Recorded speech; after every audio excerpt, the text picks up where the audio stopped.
Hello everyone, welcome back. तो जैसे आप लोगों ने थंबनेल देखा, can India become a super power, ये टॉपिक मैंने नहीं, आप लोगों ने सिलेक्ट किया। कई लोगों के कमेंट्स आ रहे थे मुझे कि इस टॉपिक पे वीडियो बनाओ कि कैसे यूएस, चाइना, जापान, बाकी कंट्रीज किस तरह डेवलप हो रहे हैं, किस तरह पावरफुल बन रहे हैं एंड क्या इंडिया पावरफुल बन सकता है। So this video is for you guys, enjoy the video. And आज के वीडियो में मैं आप एक नॉवेल सजेस्ट कर रहा हूँ। Meet Anisa, a dreamer with a passion for art. Her journey to see the world takes a turn she never expected. She wanted to see the world by Sloki writes only on Wattpad. Will Anisa find her way back or lose herself forever? Dive into her drama, mysterious and the passion that will take you breathless. Search She Wanted to See the World by Sloki writes and join the journey everyone is talking about. कभी भी हम एक super power का नाम सुनते हैं, what comes in our mind? US, China, Japan, north Korea या फिर इनमें से कोई एक। इन सभी कंट्रीज ने ऐसे क्या किया कि वो एक सुपर पावर बनी? क्या चाइना ने या यूएस ने कि कौन से टेक्निक्स को यूज किया, कौन से टेक्निक्स के ऊपर इम्प्लीमेंट किया कि वो आज एक सुपर पावर बन चुका? And most importantly, can India join their ranks? Imagine a world where India is a superpower, shaping global agenda and driving progress. It's not just a dream; it's a possibility. Let's dive into a fascinating story of global dominance and let's uncover the true story of becoming a superpower. So let's dive into it. So पहले US के बारे में discuss करते हैं because US is considered the world's most leading superpower with its most dominant economy, military, cultural influence and global investment. तो दोस्तों 1900 तक सिर्फ 1/3 ऑफ अमेरिकन पॉपुलेशन सिटीज में रहती थी because of lack of factory jobs. पर 1920 में आया एक twist, majority of American citizens cities में रहने लगे and this was the beginning of new modern era.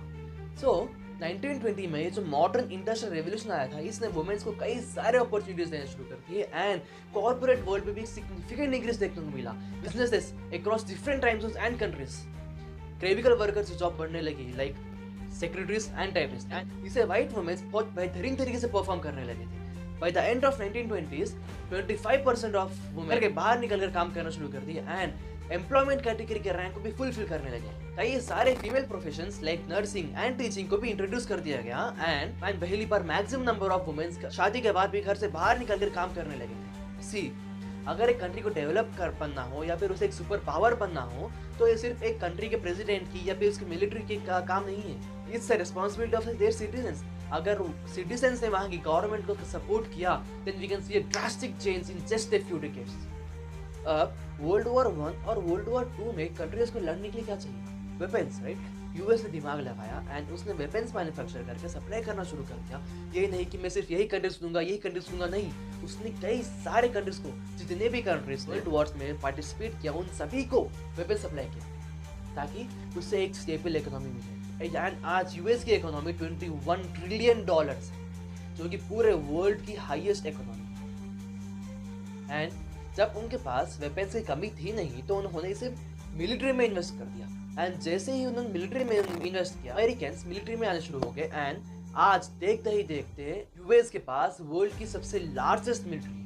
पर इन वेपन्स का एक ड्रॉबैक ये है कि ये वेपन्स यूएस के सिटीजन्स को आसानी से मिल जाते हैं। वहाँ पे कई सारे लोग वेपन्स को खरीद के रॉबरीज, किडनैपिंग जैसे अलग अलग काम कर लेते हैं आसानी से। किसी भी कंट्री को पावरफुल उसकी करेंसी बनाती है। जब वॉर शुरू हुआ तो यूरोपियन कंट्रीज ने यह सोचा कि अगर ऐसा ही चलता रहा तो आगे जाकर हमारी करेंसी की वैल्यू नीचे गिर जाएगी।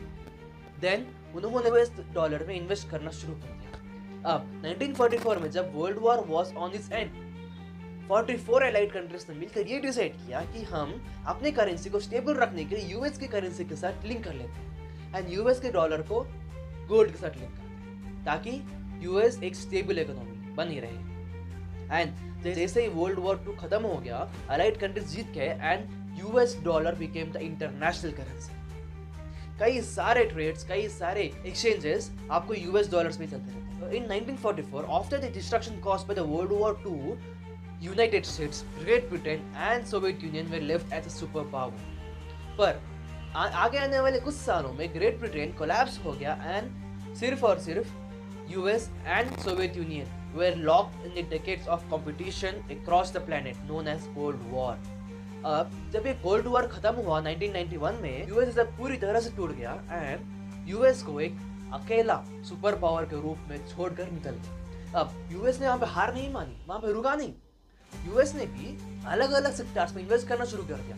उसने वहां के इंफ्रास्ट्रक्चर पे इन्वेस्ट किया, उसने वहां की टेक्नोलॉजी पे, वहां के एजुकेशन पे इन्वेस्ट करना शुरू कर दिया, जिससे कि आगे आने वाले टाइम में वहां पे रिसर्च चलने लगे, वेपन्स में मॉडिफिकेशन होने लगे, न्यूक्लियर बॉम्ब बनने लगे एंड कई सारे एस्पेक्ट्स में यूएस एक सुपर पावर बन के रहा। एंड यूएस अपनी हेजेमनी बना के रखने के लिए किसी दूसरी कंट्री को सुपर पावर बनने के लिए रोकता रहता है। सी देखो, अगर आपके हाथ एक सुपर पावर लग गई तो क्या आप उसे जाने दोगे? ऐसे ही कोई भी आएगा और ले लेगा?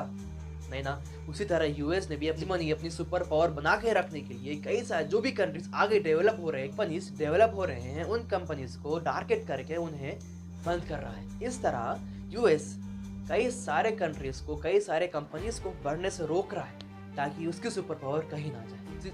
तो ये थे पूरे स्टेप्स जिसे फॉलो करके यूएस एक पावरफुल कंट्री बनने में सक्सेसफुल। चलो अब यूएस को बाजू रखते हैं और अब हम आते हैं चाइना के।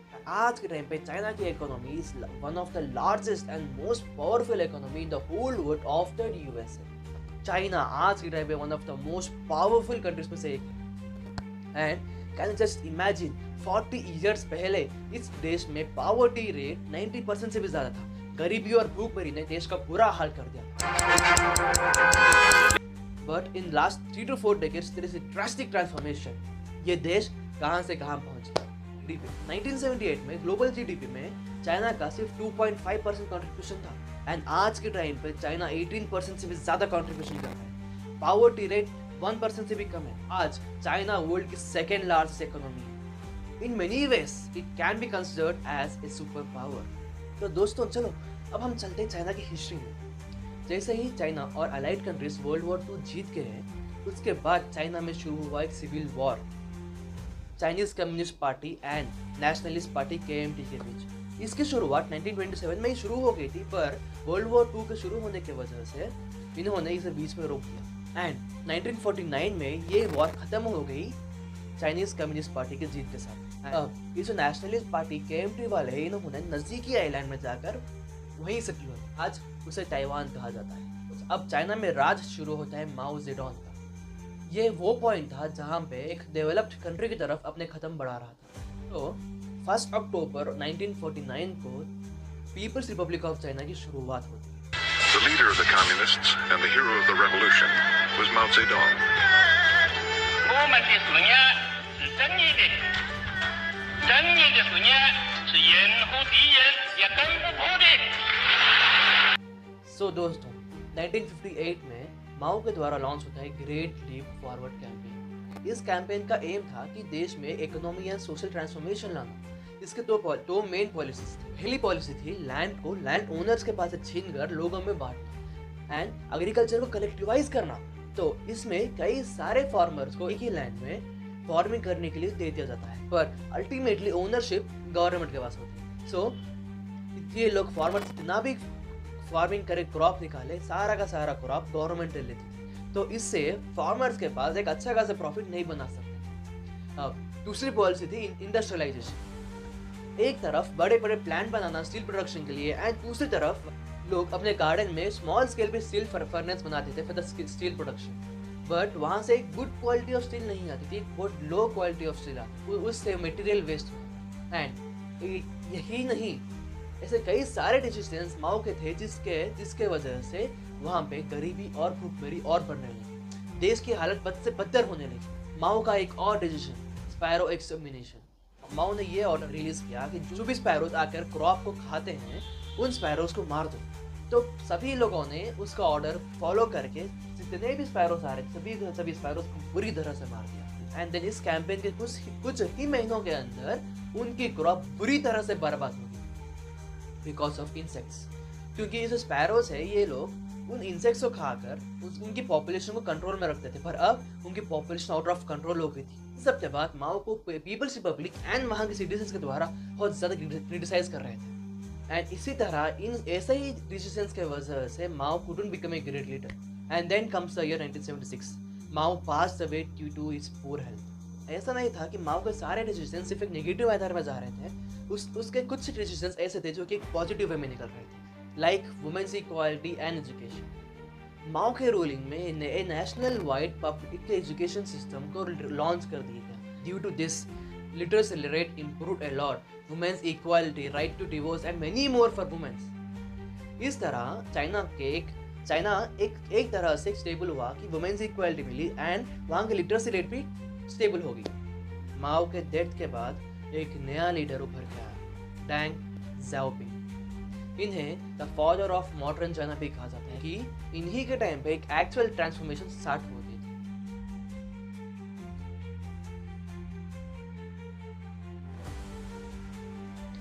He wanted to free the economy, इसीलिए उन्होंने अपनी पॉलिसीज इकोनॉमिक लिबरलाइजेशन को लॉन्च किया and it's overall ideology was named as socialism with Chinese characters.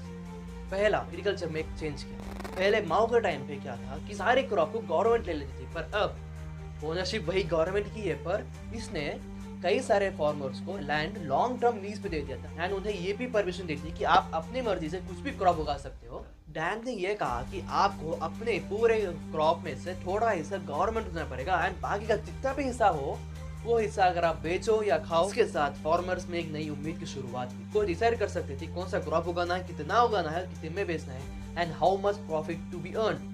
And इसी तरह सेम उन्होंने इंडस्ट्रियलाइजेशन में भी किया। जो फैक्ट्रीज है वहाँ की पूरी मैनेजमेंट उन्होंने फैक्ट्री वर्कर्स के हाथ में दी थी। आप कुछ भी बनाना चाहो, कितना भी बनाना चाहो बना सकते हो, पर जितना भी कमाओ उसमें से थोड़ा अमाउंट गवर्नमेंट देना पड़ेगा एंड बाकी का अमाउंट आप अपने पास रख सकते हो।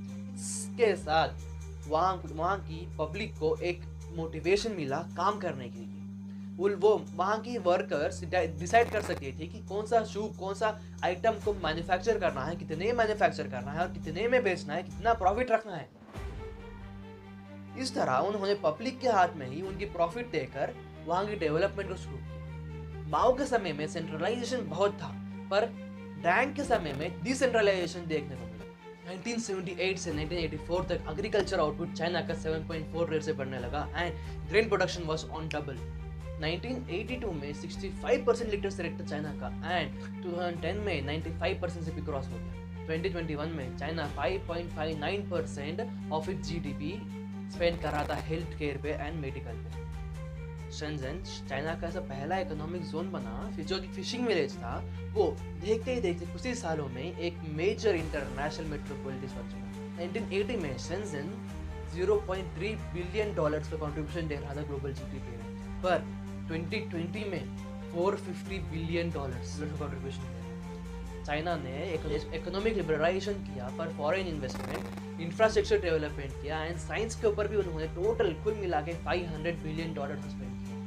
अगर जीडीपी पर कैपिटल देखा जाए तो 1920 में दोस्तों इंडिया एंड चाइना दोनों ऑलमोस्ट बराबर थे। इनफैक्ट इंडिया थोड़ा ज्यादा ही था चाइना से ग्लोबल जीडीपी पर कैपिटल में। India $1,202 and China $983, but there was a drastic change. 2020 के हिसाब से इंडिया $6,454 एंड चाइना $17,312। इन सारे रेवोल्यूशन पॉलिसीज को लेकर डेंग ज़ाओपिंग का कहना है कि crossing the river by feeling the stores. जो भी डिसीजन लिया गया है with the best advice.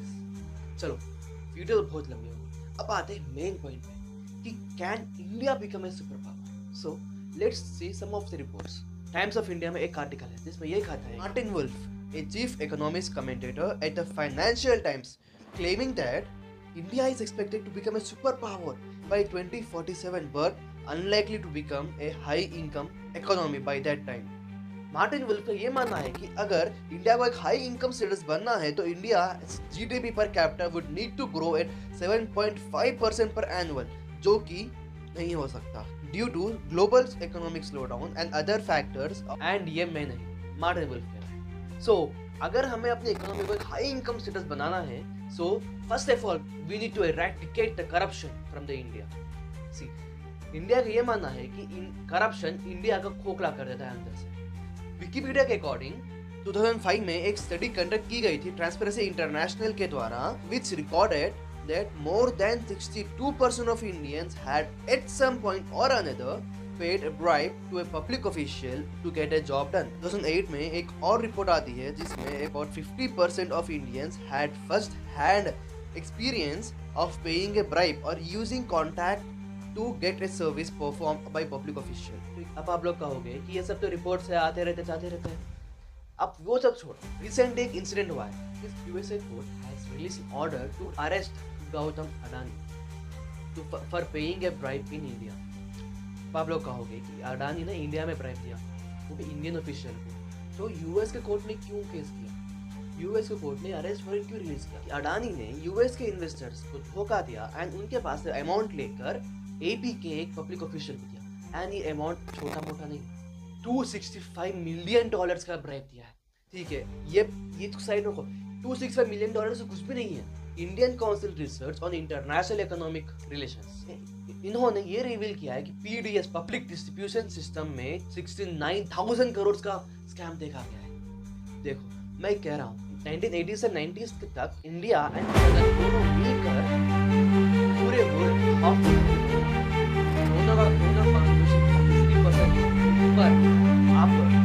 Corruption हो रहा है, अगर ये करप्शन होना बंद हो जाए तो इंडिया में पैसा तो मगर ब्लैक मनी के टाइम अगर ये ब्लैक मनी सरकार तक पहुंचे तो इंडिया में एक ऐसा डेवलपमेंट देख सकते हैं जो कि आज तक दुनिया में नहीं था. इंडिया के अकॉर्डिंग वॉशिंगटन से एक रिपोर्ट है based on global financial integrity estimates that over 60 years India has lost $213 billion in illicit financial. To turn it into article, the unofficial estimates indicate that India had over $1,406 billion in black money stored in system. एक और ये कहती है कि India has maximum black money than the rest of the world combined. One more report said that India owns Swiss bank accounts that are worth 13 times the country's national debt. But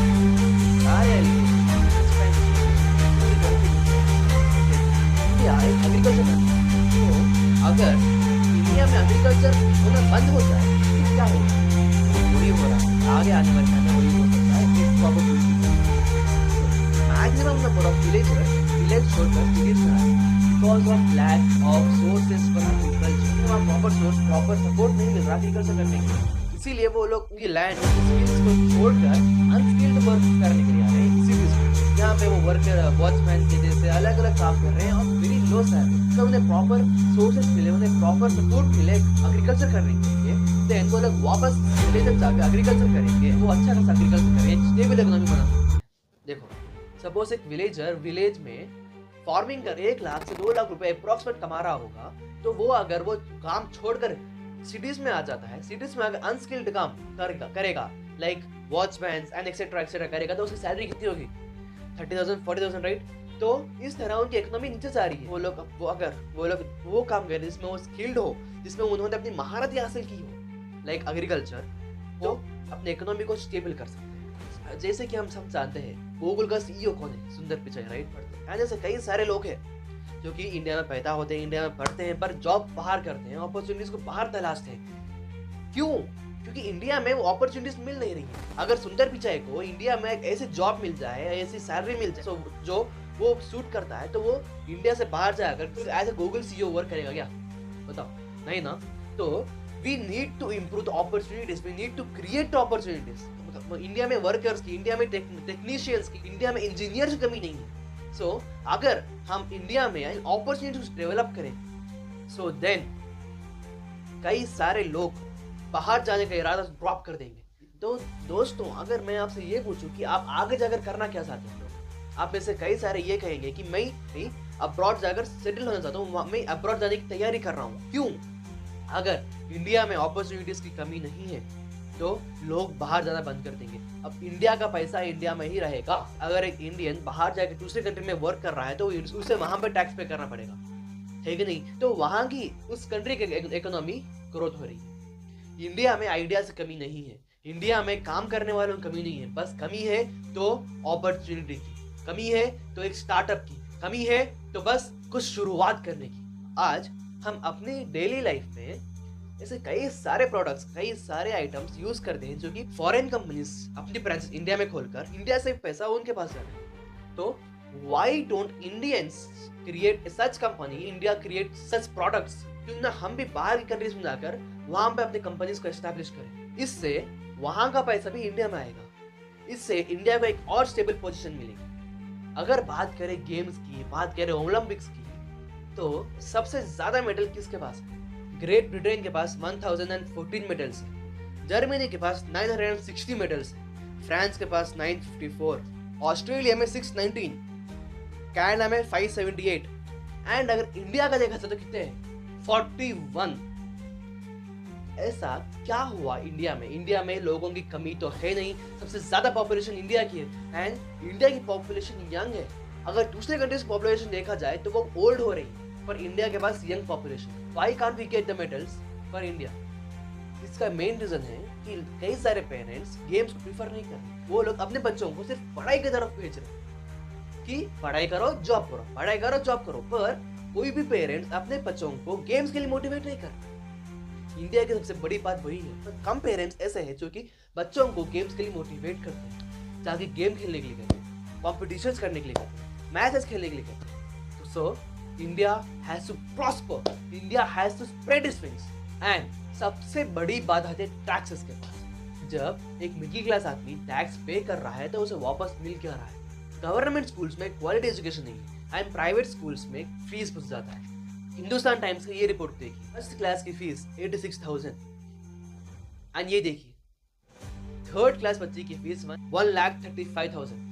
जब parents ने इस fees hype के बारे में management से पूछा तो उन्होंने कहा कि अगर पढ़ाना है तो फीस दो, वरना गवर्नमेंट स्कूल में जाओ। तो इस तरह मिडिल क्लास के लोग अपना पेट काट कर भी अपने बच्चों को प्राइवेट स्कूल में डालते हैं, क्योंकि गवर्नमेंट स्कूल के पास बहुत लो क्वालिटी एजुकेशन है। तो अगर इंडिया अपने एजुकेशन सिस्टम को डेवलप करे, अगर इंडिया अपने एजुकेशन सिस्टम पे फोकस करे, अगर मैक्सिमम नंबर ऑफ पॉपुलेशन अगर एजुकेट हो, वो अपने आप अपने लिए अपॉर्चुनिटीज ढूंढ सकते हैं, अपने लिए एक स्टेबल इकोनॉमी बना सकती है। एंड अगर सब लोगों को क्वालिटी एजुकेशन मिलने लगे तो ये स्लम एरियाज है ये अपने आप निकल जाएंगे, लोग अपने आप एक स्टेबल इकोनॉमी की तरफ बढ़ेंगे एंड इससे India will become the developed country. Education will help a lot in the development of India. आम आदमी पार्टी के लीडर राघव चड्ढा ने सही कहा, We in India today pay taxes like England to get services like so. अगर हम बात करें इनोवेशन की, वर्ल्ड इंटेलेक्चुअल प्रॉपर्टी ऑर्गेनाइजेशन वीपो has released 2023 global innovation index across 132 countries and India की रैंकिंग लोअर मिडिल इनकम के अंदर आता है। यही नहीं बल्कि India has to invest, India has to focus on infrastructure development like roads, electricities, the water supply and removal of slum areas, schools, industries. And यही नहीं, India also needs to focus on healthcare as well as good governance. मेरा सभी party से ये request है कि आप ऐसे ही किसी को भी अरे गहरे को टिकट मत देना। ऐसे आदमी को टिकट दो जिसके पास मिनिमम डिग्री क्वालिफिकेशन है, बिकॉज जो आदमी पढ़ा लिखा हो वही एक डेवलप नेशन की तरफ बढ़ने में बहुत मदद करता है। अब एग्जाम्पल के लिए हमारे president sir APJ Abdul Kalam को ले लीजिए। वो इतने क्वालिफाइड थे, इतने पढ़े लिखे थे, उन्हें the missile man of India भी कहा जाता था एंड उनके टाइम पे एक अच्छी खासी डेवलपमेंट देखी गई थी इंडिया में। एंड यही नहीं, ऐसे कई सारे एस्पेक्ट्स हैं जिसमें अगर इंडिया इन्वेस्ट करे, जिसमें अगर इंडिया फोकस करे उसके ऊपर, तो we would see a drastic change in just a few decades. According to you, what can make India a developed country? Please अपने आंसर्स कमेंट करें। So, अगर आप लोग यहाँ तक आए हो, तो I am sure you have liked the video. Like the video, share the video to your friends and family members.